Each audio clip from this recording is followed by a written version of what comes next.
to introduce you. Okay.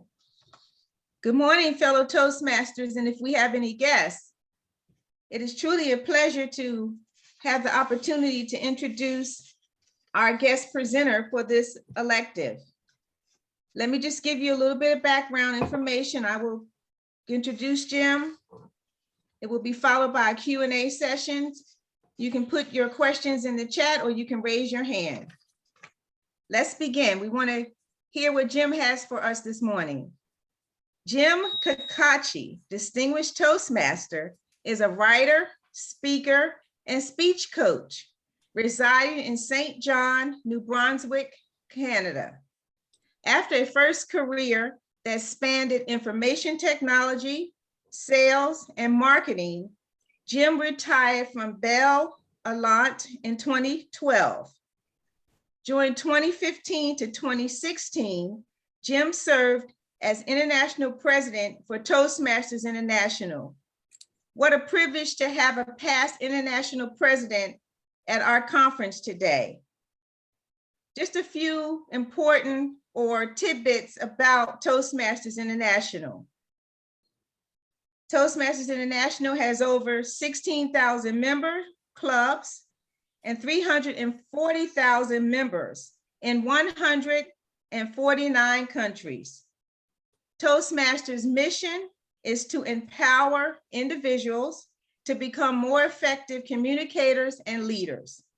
From 2017 to 2021, Jim served as president and board chair for L'Anche, may not be saying it right, Jim, St. John, an organization that works with people with intellectual disabilities. Jim continues to serve as a member of the board. In 2020, Jim published Secrets to Becoming an Effective Public Speaker, which is available on Amazon and in several chapters, Indigo locations. In 2021, his second book, and Vicki shared that she has read that book, is titled Winter Road Hockey, and that is also published with Amazon. Jim Kokocki, Bold Leadership for Uncertain Times. Bold Leadership for Uncertain Times. Jim Kokocki, you have the virtual lecture. Thank you. All right. Thank you, Marie, for that warm welcome. Thank you, everybody, for that warm welcome. It's a pleasure to be with you today. And I don't know, are these uncertain times? I guess so, aren't they? Well, let's talk a little bit about uncertain times and being bold. And I'll start with why I'm here. Usually I'm invited to these sorts of events because I did serve as international president 2015, 2016. And I like to remind any audience about the three main roles of an international president. One is to serve as an internal ambassador for Toastmasters. One is to serve as an external ambassador for Toastmasters. And the third is to chair the board of directors, the business part of our not-for-profit organization. So as an internal ambassador, it's a phenomenal opportunity to travel to some places all over the world and meet with Toastmasters in Zimbabwe and South Africa and Czech Republic, Australia, Thailand, and Vietnam, all kinds of great places, just to check in to see if we're doing a good job for Toastmasters around the world in this amazing organization. That's the role of the internal ambassador. As an external ambassador, I would visit with companies who've either got Toastmasters as part of their leadership and development program or want to bring in Toastmasters as part of their development program for their employees.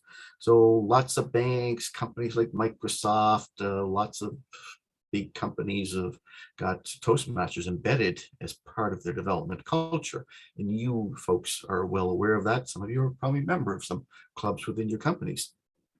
The third role is to chair the board of directors to manage the business part of our not-for-profit. And being a not-for-profit means you can make a profit, but there's not a shareholder or an owner who benefits from that.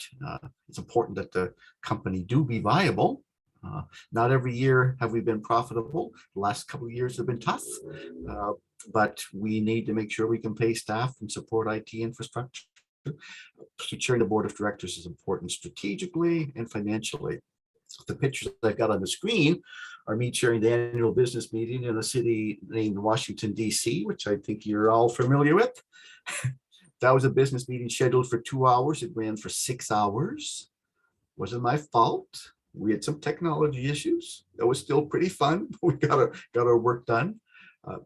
But just to recap, the key roles of an international president are to serve as an internal ambassador for Toastmasters, serve as an external ambassador for Toastmasters to the broader world, and to serve as the chair of the board of directors. Now, since I left the board of Toastmasters, I still remain a Toastmaster. I'll tell you more about that. But I also served as president and board chair for a small group called L'Arche in St. John. L'Arche is a group that is in about 39 countries around the world, actually. There's about 15 locations across Canada. There's several in the United States, including one in Greater Washington, D.C. And L'Arche does work with people with intellectual disabilities. The mission of L'Arche is to ensure that we make known the gifts of these folks who've got any sort of developmental disability, people who are often excluded from the mainstream society. So we provide homes in many cases, we provide supported living in some cases, we provide day programs, we provide some sort of respite for caregivers. So I mention this because there's all kinds of organizations in your neighborhoods who need the skills that you're practicing in Toastmasters. And I'll talk a lot about those skills. And I put a lot of value in exercising the skills you practice in Toastmasters in the broader world. I'll say selfishly, there's no better advertising for the brand of Toastmasters than when you go serve another organization. People say, my gosh, you're a skilled speaker and you know how to run meetings. Where do you learn to do that? And you say Toastmasters. So it's very fulfilling. It's very fulfilling and good for Toastmasters as well. So here with our L'Arche program, we've got 5 people who live in the home. Some of them are pictured there on the screen. They live with 3 people without intellectual disabilities. We run an arts program and we're always looking to expand. And I joke with folks, the revenue and expenses for L'Arche in St. John is 1/100th that of Toastmasters and is 100 times the stress of being president of Toastmasters. Small organization, lots of stresses.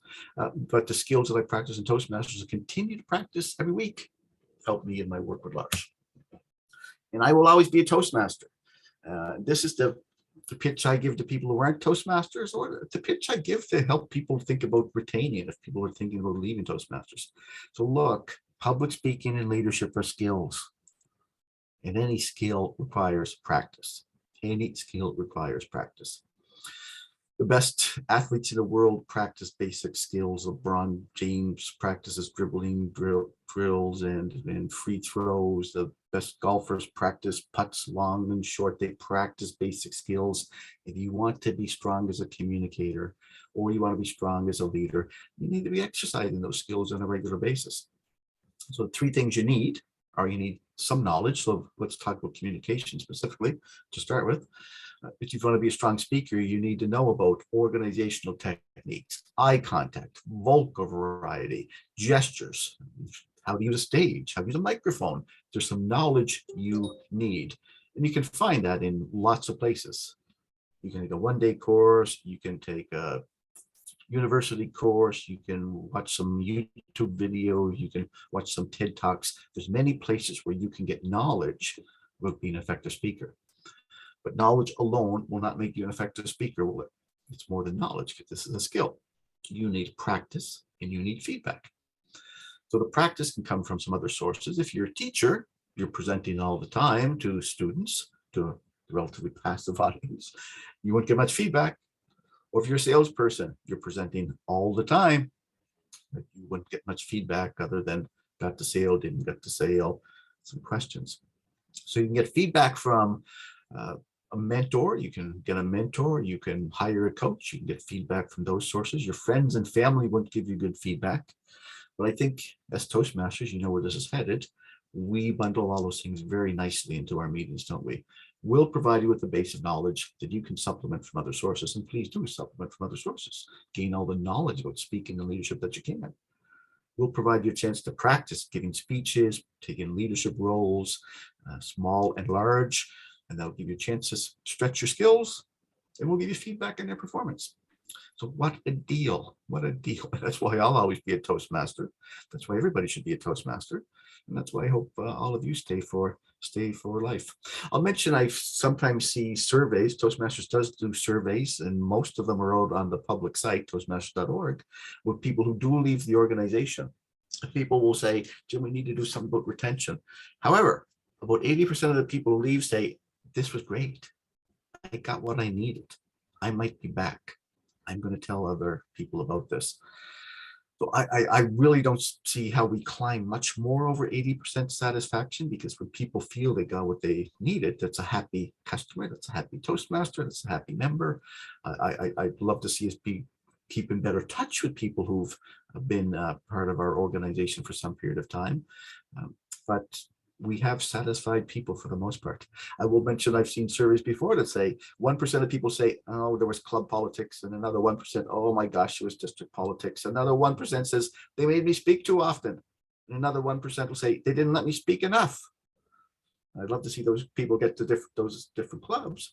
So very few of the people who do leave are leave because they're dissatisfied. So that's thanks to you, that's thanks to me, that's thanks to all our club leaders for providing a great environment for people to be empowered to become better communicators and leaders.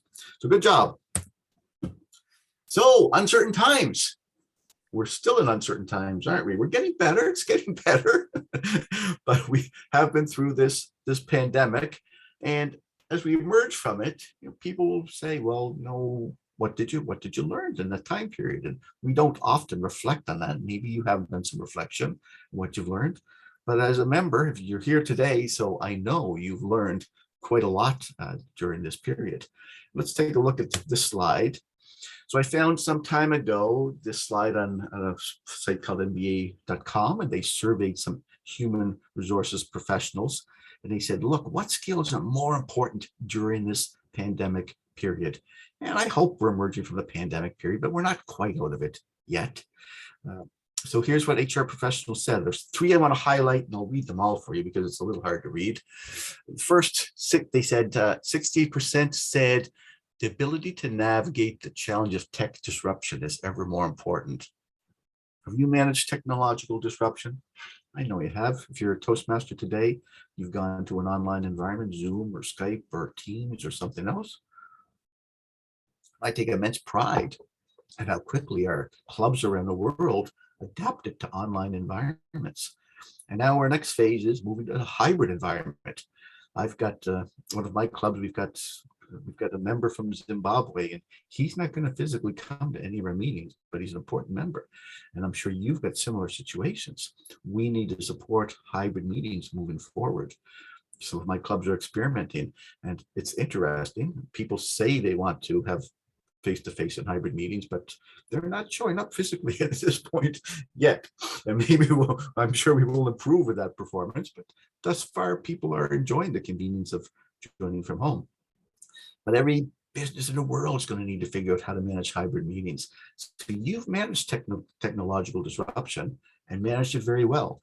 And now we're going to be moving to the next phase, which is going to be very valuable. Those skills be very valuable to your companies, to your not-for-profits, for other social organizations that have to figure out how do we now manage a hybrid environment. So kudos. 68% said managing technological disruption is important. Good job, guys. Next is good communication skills, strong communication skills. Well, we do that anyway, but it became ever more important during the pandemic period. And some subtle changes that we had to work harder and still need to work harder at making it a point to communicate. We don't bump into people in hallways, walking to the office, over coffee. We need to invest more time and energy to insert and assert communication, the casual conversations that are important. The last one I'll highlight there at the bottom of the page is to be prepared to take on leadership roles. You are prepared to take on leadership roles. And I've got some more to say to that. And I think it's the next slide. But everything we do in Toastmasters, running meetings, giving feedback, being graceful in how we give an evaluation to a struggling speaker, those are all leadership competencies. So you are practicing those. Just going to take a minute and read every one of those because, again, I don't think they're entirely clear. Ability to navigate the challenges of technological disruption, strong communication skills, innovation or innovative, versatile skill set, strategic thinking, ability to handle a complex global business environment. We've had some experience with that too, have we not? With some of the guests from around the world. Ability to hit the ground running. Again, I take pride in how quickly clubs adapted during the pandemic. And the final one listed was be prepared to take on leadership roles. So you've been investing in your skills as a Toastmaster. I'll make a point here too. If someone says, what are you doing about your developing your skills? You can say, I'm a member of a Toastmasters club. That's a good answer. A better answer is, look, I'm working on becoming a stronger leader. I'm practicing leadership skills like listening, like giving feedback, like developing talent. I'm learning these sorts of skills. And I do that at my Toastmasters Club. I've learned how to manage technological disruption, and that we've gone through the pandemic. I've learned to be innovative in how I approach meetings and connect with people. Talk about the skills, talk about Toastmasters, but I typically don't start there. I talk the skills that I'm learning and practicing and relate it back to Toastmasters should they show some interest. Now, an article I like is Jack ZENGER from ZENGER Folkman, We Wait Too Long. This is a great article on Harvard Business Review and some other sites. If you search for what's at the top of the page, ZENGER, We Wait Too Long, you will come upon this article, and it's very relevant to us as Toastmasters. So I love what these guys do anyway. They do great research, they write well. And this article, the gentleman writes, this was about 15 years ago, he writes, he said, look, my role, my job, our company, our job is to work with the largest corporations in the United States, and we help them identify talent and develop paths to develop that talent into senior leadership. So we do incredible work in identifying and nurturing leadership potential. And he continues to write, he said, I had an interesting assignment recently. I had to teach leadership to some kids in grade 3 and grade 4. So 8 years old, 9 years old.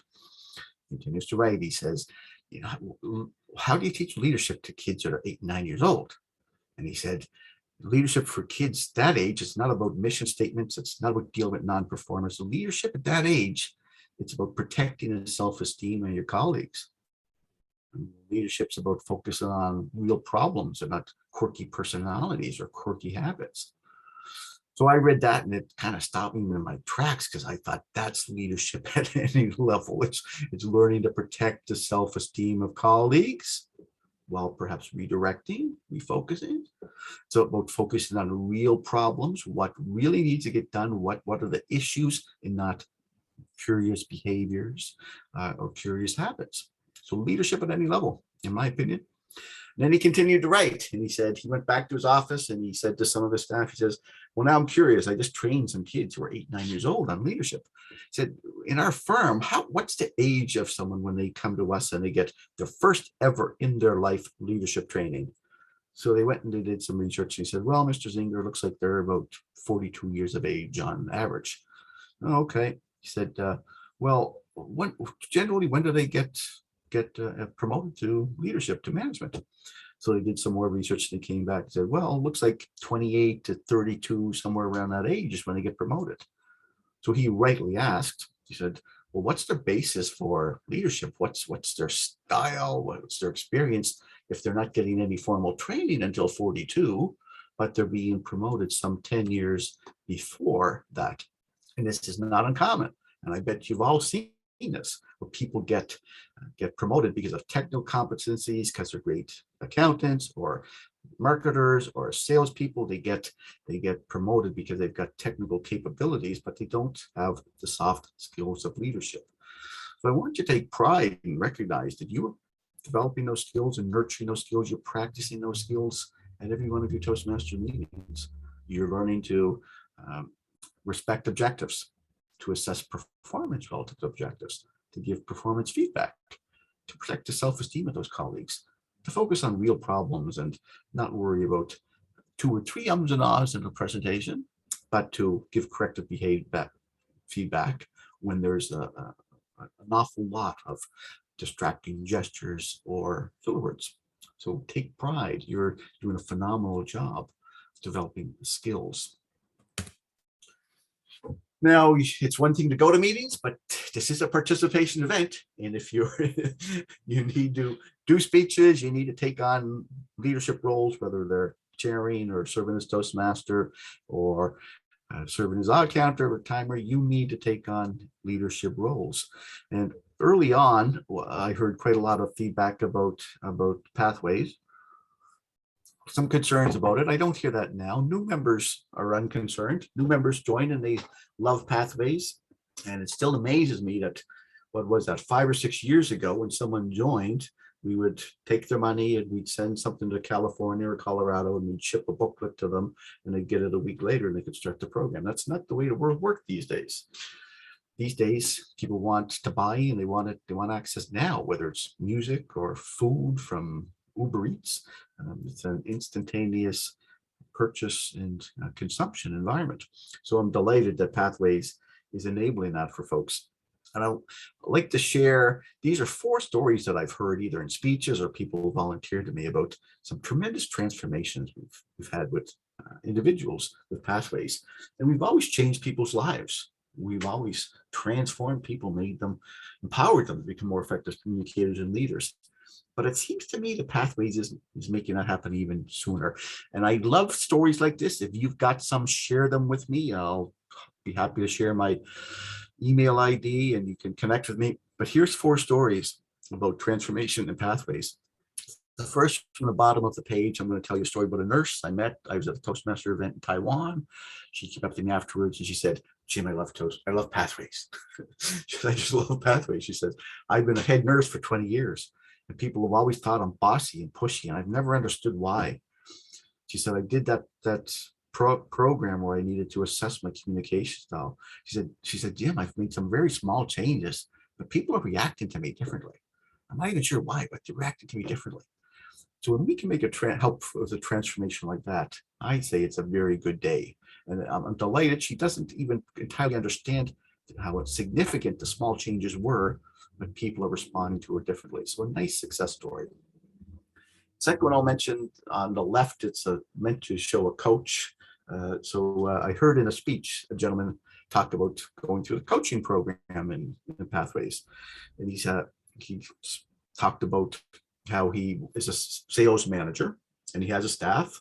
And one of the projects in Pathways required him to talk to somebody outside of Toastmasters that he coaches in some way to get some feedback on how he's doing as a coach. So he said, "No problem." He said, I booked some time with one of my employees, one of my staff, and I sat down with Connor and I said, "So Connor, how am I doing as a coach?"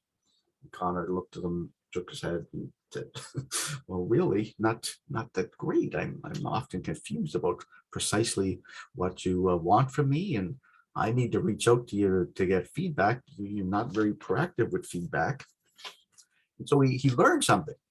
And I'm just delighted that we forced him to have that conversation. And he is delighted too, because if he didn't address those deficiencies, then someday one of his bosses was going to come along, tap on his shoulder and say, "Just not working out, is it? Here's your last check. Best wishes for your next opportunity. There's the door." So we forced that conversation and he was surprised, but really learned through that interaction. Another speech I heard at one of my clubs, a gentleman talked about doing that project and understand his communication style. And he said, I did the project and here's what I learned. He said, I talk too much. And I could have told him that. Anybody could have told him that he talks too much. But he realized, look, I talk too much, but I've also learned I don't want people to talk to me very much. He said, if you want me to get something done, send me an email, tell me what needs to happen by when, and I'll get it done. So he started a new job and he walked in to see his boss, his new boss. He said, "Hey boss, there's something you might want to know. I talk too much. I'm going to be in here all the time, just talking your ear off. So you should be aware of that. But boss, if you want me to get something done, just send me an email, tell me what needs to be done by when, and I'll get it done." He said his boss was surprised, but I can tell you, anybody who's led people would just love to have that conversation, to have somebody with that level of self-awareness who says, look, here's how to work effectively with me. That's fantastic. So the guys have a great engagement with this new employer. So then story number 4, this one's a little longer, but I think it's the best one. This is a speech that happened at one of my clubs, and a lady got up, very quiet, monotone voice, relatively new member. And she stood up and she said, look, I was asked to, part of the projects was to think about things that are outside of my control and what I can do about them. She said, so she said, well, that was easy. She said, I work in an office environment, but we've got a whole bunch of new employees, and they're young and they're loud and they're obnoxious. And I like to get to the office early, and I like to plan my day and plan my week. She said, these young people are talking about what they saw on TV last night, or on Monday, they're talking about what they did on the weekend. She said, the worst of it, one of them's got a little gnome, like the guy pictured there, a little ceramic gnome on his desk, and he'll be talking about how he spent the weekend. She said, isn't that dumb? Isn't that stupid? So she said, well, one day I got mad, and before anybody came to the office, I stole the gnome in my Toastmaster club. In the Toastmaster club, it was quiet anyway, but a new level of silence just fell over the club. And I looked around and I said, who's evaluating her? Because I know it's not me, and I'd be a little worried about giving her feedback. I was a little bit scared. He said, so she continued and said, yeah, I stole the gnome. And then she continued. She said, I did the Pathways project, and I had to figure out what do I see is outside my control, and if there's actually anything I can do about it. So she said, oh, when I think about this noisy environment, I thought, well, you know, we have a bunch of meeting rooms and they're not occupied early in the morning. So I could start the day in the meeting room, and I'll just get permission from the boss to do that. Or we're very close to the library. I could just start my day in the library and plan my day in a very quiet environment. So she said, so that's what I decided to do, and that's what I'm doing now. There's a pause, and she ended with the line, and I returned the gnome. So happy ending, huh? No gnomes were hurt. No, nobody died. Happy ending for everybody. And another example of somebody who had a major realization that helped her. So I love Pathways. I've heard from several people who love Pathways. Those are the 4 stories I've got. If you've got more, please share them. It seems to me people are coming to major realizations and transformations quicker with Pathways. So this is the participation theme: communication, leadership, self-awareness. Hope you're getting good value from your membership and participation. A little leadership tip I like to offer. This is a structure that I use in coaching leaders in general, and it applies to Toastmasters or anywhere. So my basic leadership speech that I can give for L'Arche or my club at any point, and you can give at any point if you adopt this. The basic leadership speech is, these are our goals and why. This is our progress. These are specific behaviors that are going to enable us to succeed. What do we have to do next? So the Toastmasters example, you know this, you all know this. These are our goals and why. Every club in the world's got 10 goals. 6 of them are educational in nature. 2 of them are membership in nature. We need to keep on attracting new members because we empower people. They become more successful. They get what they need and they move on. We need to keep on attracting new members. 2 of them are administratively oriented, etc. So you know what the 10 goals are. These are the goals and why. And so Toastmasters over many years has determined that the successful clubs for the long period will meet at least 5 of those 10 goals every year and have at least 20 members. You know that. Your new members don't know that, by the way. And then this is our progress. The club where I serve as club president these days, we've got 5 of 10 goals met, but we only have 14 members. So we are on a campaign to get those last 6 members. So we will be a distinguished club. This is our progress. These are behaviors that will enable us to succeed. So at our last club meeting, one of our members brought a guest. That's the kind of behavior we need. That's the kind of behavior we need if we're going to be a distinguished club. So recognize the behaviors, the things that people in the room are doing, they'll make you successful. And then you can talk about next steps. If we're talking about broader than Toastmasters, if you're running a small business, at the start of the year, you might have to say, you know, look, here's the goals this year. Here's our revenue targets. Here's our sales targets. Here's the things that we've decided are important to us this year. This is our progress in meeting those things. Here's some behaviors that are making us successful. It's early in the year. We haven't had many sales success, but Dwight's already got a couple of customer visits lined up, and that might result in some sales. That's the sort of behavior that we need to see. So let's support Dwight as he goes on those sales calls. And then next steps. And as the year progresses, early in the year, you talk about lots of time on these are the goals and why. As the year progresses, less on why, but always remind them these are what we're working to achieve. Early in the year, there's probably not much progress. You don't talk much about that, but as the year progresses, you recognize progress. And you always talk about behaviors that you want to see replicated and remind people of next steps. Well, look, if you're running a small business, you can, and you're a leader, you can give that speech at the drop of a hat. You know what the goals are. You know what the progress is because you're probably checking every day. You know the things that people are doing that'll make you successful. You know what the next steps are. You can give that speech at the drop of the hat. And I encourage any club president, any educational vice president, any VP membership to deliver this sort of speech on a quarterly basis at your Toastmasters Club. These are the goals that we're working to achieve. Here's our progress. These are things that people in the room are doing to make us successful. And here are next steps. And I can tell you, I remember doing this speech at one of my clubs some years ago. This was a most vivid example that I had of delivering a speech. So I talked about the club distinguished club program. I talked about the 10 goals. I mentioned that 2 of the goals are for members and then 4 more new members. And one of the young women who'd been there for a number of months said, I didn't know we were trying to attract new members. And as someone who's been around a long time, I thought, well, how could someone not know that? But it doesn't matter. I think she didn't know that. That next meeting, she brought 2 guests. So there's power in communicating professionally, respectfully, not being overbearing about it, but just reminding people, look, here are our goals. Here's the progress thus far. And these are some things that you're doing, that the people in the room are doing, that will make us successful. And then finally, next steps. So basic leadership speech. And I need to remind people I'm pretty structured, maybe rigid in my approach to some of these things, and I need to be cautious, and you need to be cautious. We need to be cautious these days. The world of our attendees, it's a little dark these days. You look at news in the morning, you look at Twitter, you look at Facebook and that horrible environment they've got. The news is bleak. So we need to respect that. So as we're working to achieve goals, whether it's Toastmasters and other organizations, we need to be conscious that people might be feeling some pressures over the last couple of years currently that are just unprecedented. I don't think we fully understand the times we're living in. It's going to take some years in the future for us to truly understand the pressures that we've gone through during the early part of the 2020s.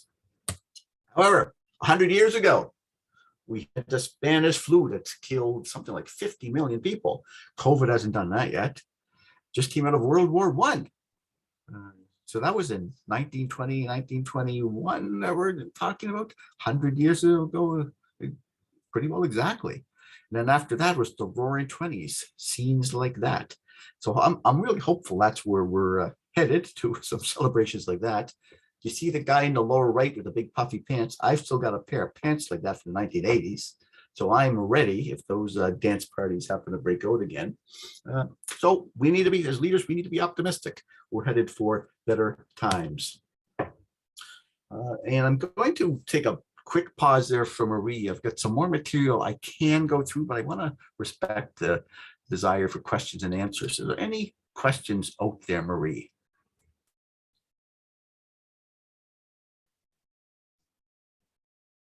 I don't see any questions in the chat, but we can just have people raise their hand and go for some questions at this time. I'm happy to do that. Anybody have any questions or comments?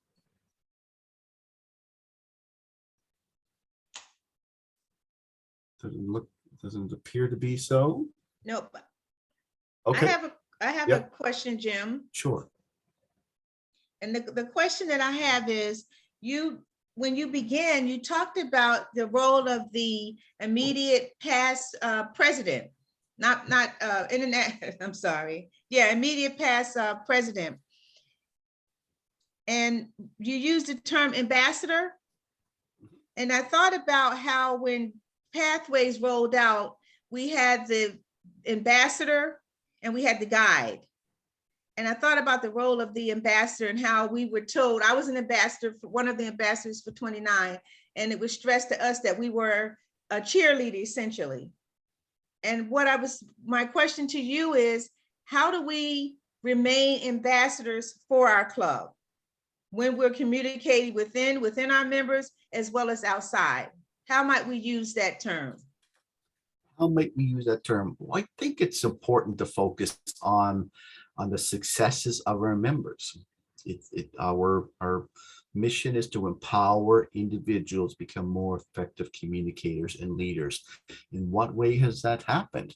Are there members we can speak about either by name or just by their development they've had, not even identified by name, but to talk about some of the successes?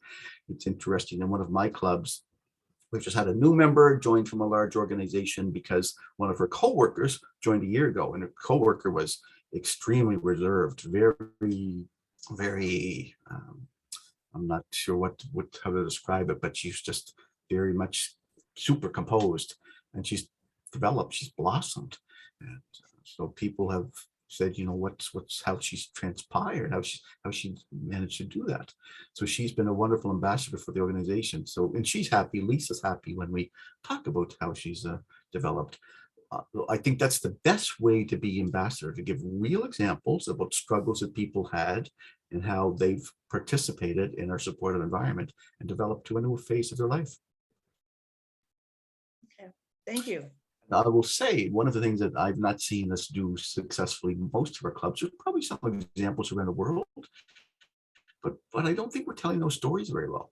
We're not making very good use of video, of YouTube, to, in my opinion, to tell those stories. So that's what excites people, right? Imagine if someone saw, oh, that's Marie.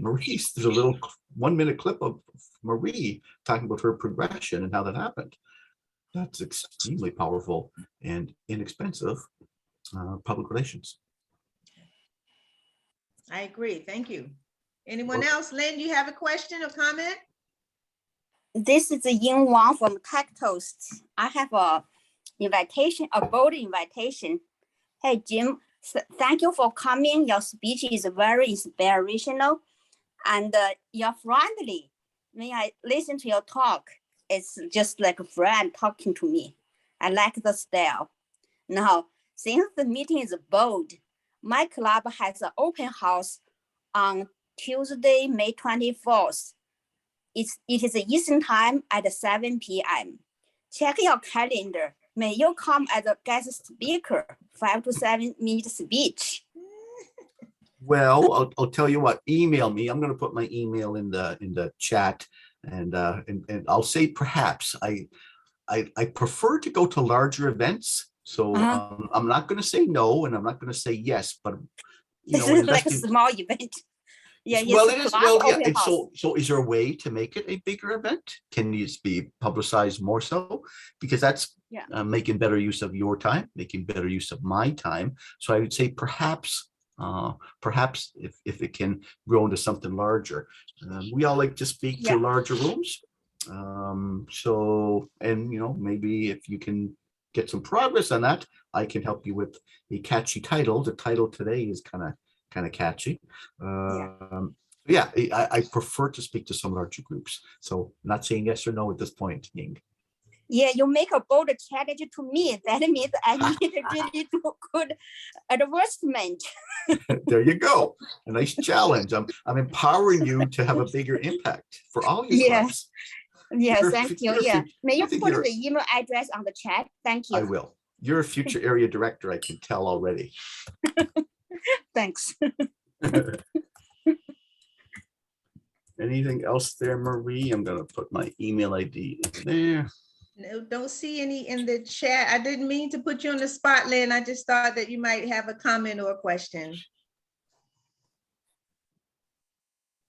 Maybe I'll go back to some slides. No, Lynn's got a question or comment, and so does Dwight. Don't see anything else. Dwight's going to tell us about his sales calls coming up. But Lynn first, I think. Lynn first.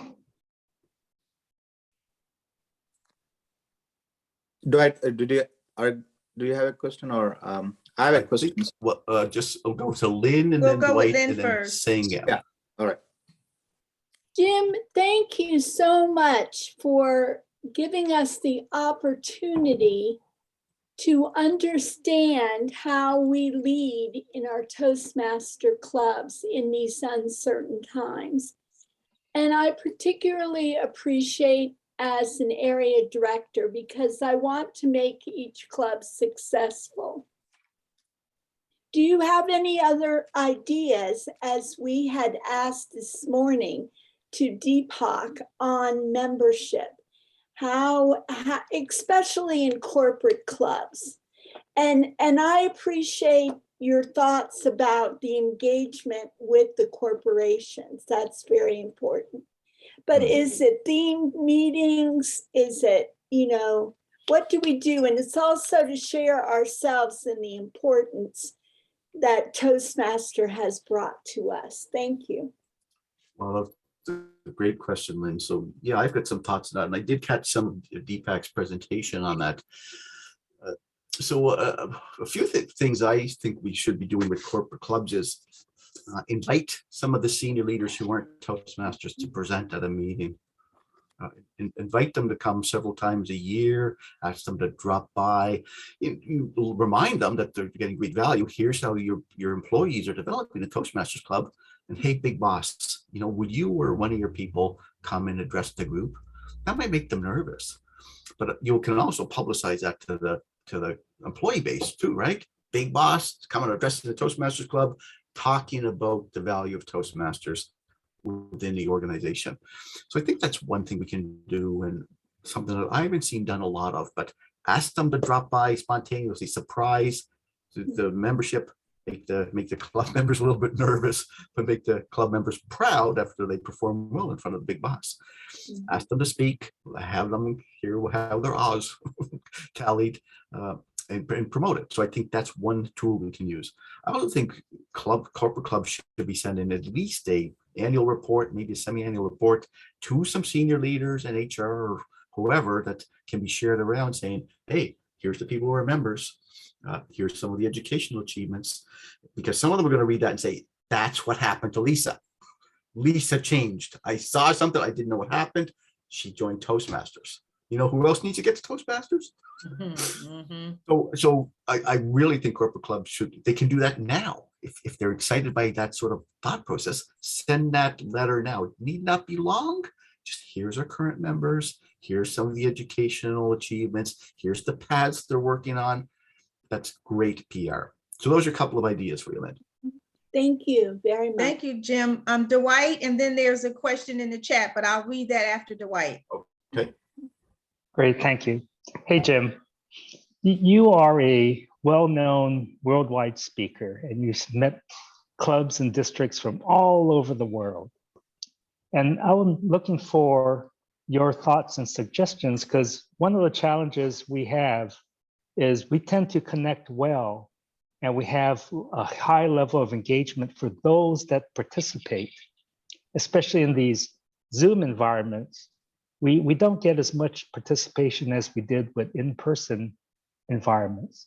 So in these uncertain times, have you seen some best practices or some innovations that you were impressed with to help attempt to get more members participating in hybrid or virtual events so we can reach more of our membership? I've seen some attempts to have some social nights outside of regular meeting. I think that's, I'm not sure how successful that has been. So I haven't seen a lot of examples. I think we are going to need to figure that out. I'll tell you some things that I'm considering right now. So one of my clubs is trying to go to hybrid. They've had 3 meetings recently. I've not been to one physically. They've had 2 people physically in their room as they continue to figure it out.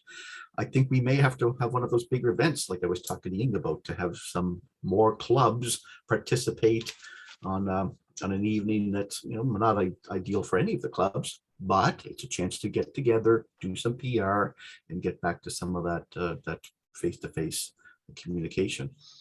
We've done that before in my part of the world, and rented a little theater, made people work with handheld mics, which makes them nervous, and that's good for them too. So that's one thing that I'm considering doing. What I also personally try to do, I try to arrive early and be sociable. I'll indicate I'll stay late, or I'll simply linger to try to have some of those conversations, because I think that's really a thing that's missing. It's one of the things that's missing developmentally. We used to have conversations in hallways. We used to have a coffee. We used to leave the building at the same time and say, hey, let's go grab a beer. So how can we sort of simulate that in this hybrid environment or online environment? And I think the only way that I can see is to be early, be accessible as a leader before the meeting and after the meeting. And that applies in Toastmasters and outside of Toastmasters. So I haven't got any magic formula. Those are some of the things that I'm experimenting with. And I do find that arriving early and staying a little late, that is being helpful in some situations, I think. Thanks, Dwight. Jim, I'm going to read the question that's in the chat. Yep. And it's kind of similar to what Dwight asked. The question says, how do you encourage new leaders to emerge during these difficult times?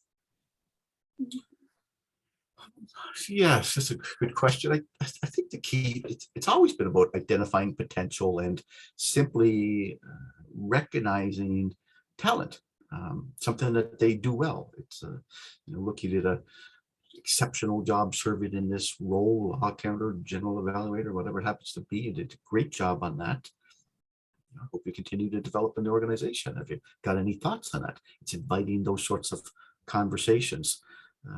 I think lots of people on this call, including me, were inspired by people who said, have you ever thought about district leadership or area leadership or club leadership? Just that simple question, have you ever thought about it? When I was first asked about that, I said, no, no, I've never thought about that. Tell me a little bit more about that. It's planting the seeds. It's recognizing talent, recognizing behaviors that will make the organization successful in the long term, and letting that blossom, and being respectful that, again, people are facing more time pressures and more pressures these days than we have been accustomed with. So sometimes people just aren't ready to emerge. I will say that, you folks recognize me as a past international president. I moved very slowly through the organization. It took me a long time to say yes to many of the opportunities that were present. So we need to respect that, but people will remember. You might forget people who gave us a encouraging word to, that results in someone stepping into some very senior roles. That's how we encourage people. Just recognize behaviors, talent, ask them if they considered further development. Okay, are there any other questions? I don't see any more in the chat. I ask a question. This is a Yin Wang again. Okay, we have time for another one. Go ahead. Time management. Everywhere I heard of time management. So what are your tips for time management, Jim? You have a lot of roles, you do a lot of stuff. How do you manage your time? A couple of things. Time management is really priority management. It's truly understanding the priorities, what's urgent and important, what's important, not urgent. That's really critical that those things take some action. And one of the tricks I play on myself, I'm embarrassed and proud to say, is I put in my calendar a reminder. One of the roles I've got is the service club president for a club. In my calendar, every week at 7 p.m. on Sunday night, it's a little reminder, your club president of Rising Tide, and I've got a 15-minute block to do some work. So I spend 15 minutes every Sunday night to do something on Rising Tide, to think about how do we get the members that we need. And some days I don't spend 15 minutes, I spend 2 hours. But it's not 2 hours that I regret. I got engaged. I got excited by an idea. I phoned somebody and had a conversation. Remember phone calls? So that's one of the tips that I use, is just a regular occurrence to remind me of a responsibility, and do a little bit of work every week that sometimes turns into a lot of work because I got excited. So that's one of the best time management tips I can offer, is put it in your calendar. Do a little bit of work. It could be 5 minutes in your schedule, but spend at least that 5 minutes. and make sure you are aware of your priorities. Sometimes I'm not going to be specific here, but I worry about sometimes the effort that goes into non-critical work. Yeah, I'll leave it there. Thank you. How are we doing for time, Marie?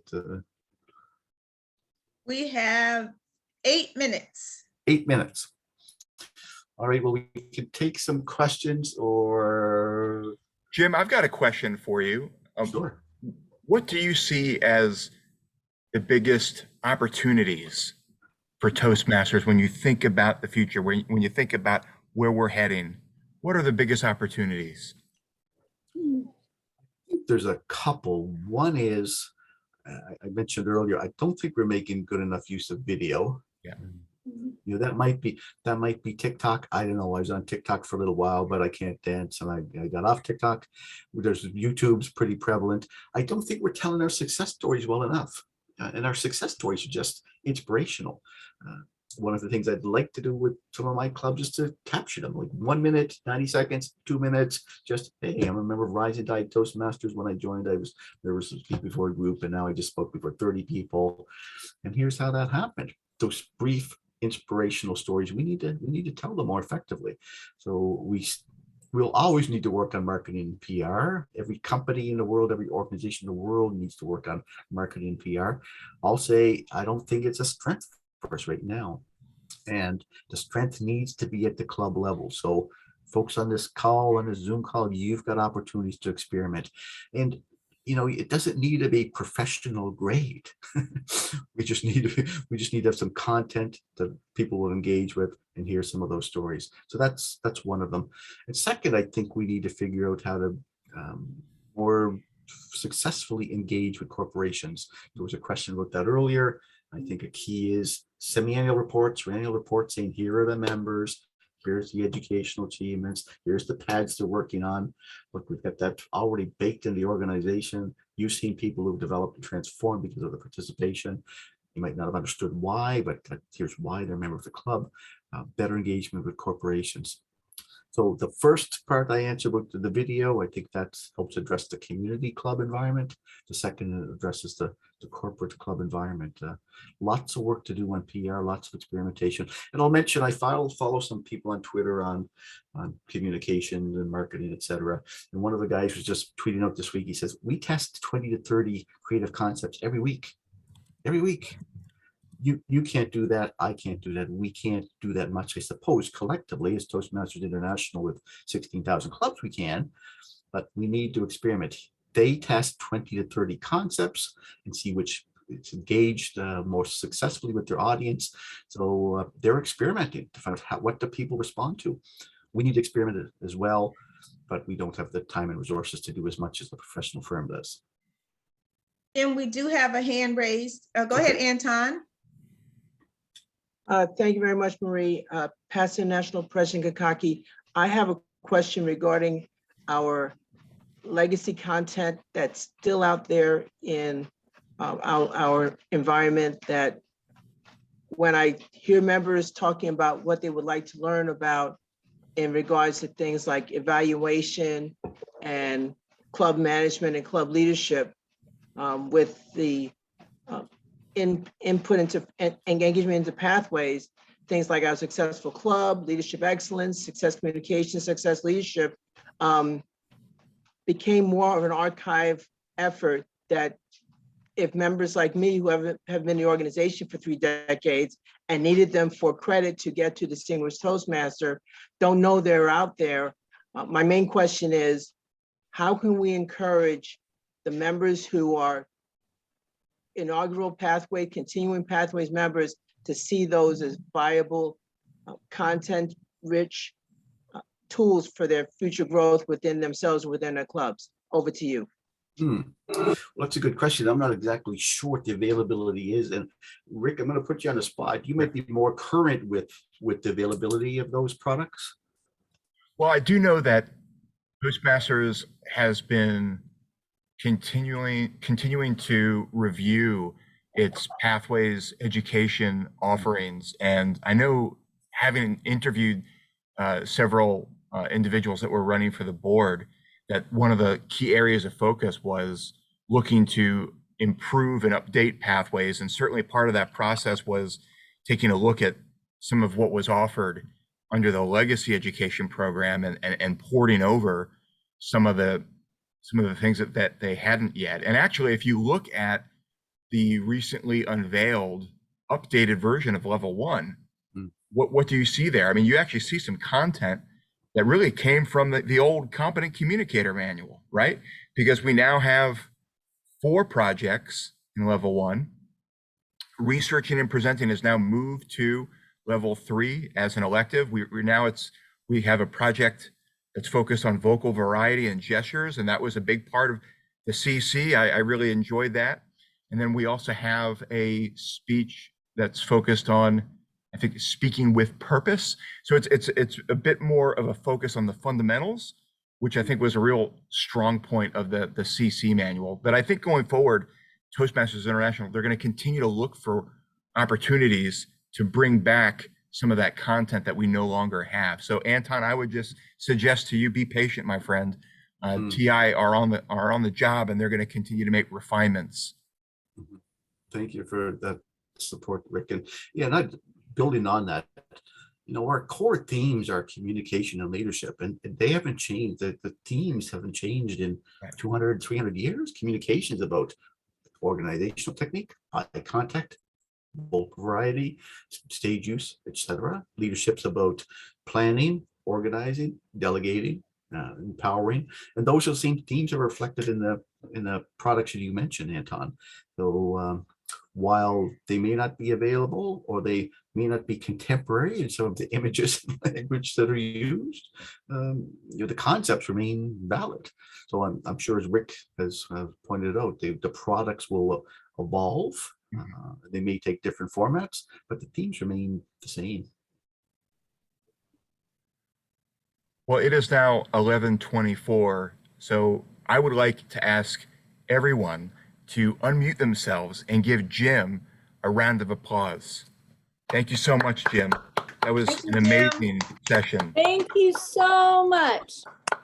Thank you, everybody. Thanks for coming out. Well done. Very, I do very have well. I do have one final announcement. This is my last duty for today. Yes, you do.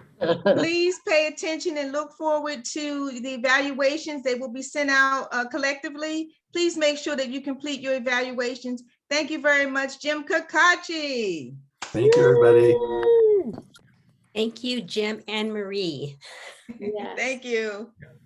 Good And job, everyone. we're going to take a networking bio break, and we will reconvene at 1 o'clock for the District 29 10-year anniversary celebration. I am so looking forward to that. Thanks, everybody, and special thank you to Jim. Really appreciate your time. Thank you. Congratulations, everybody. Bye-bye. Bye-bye.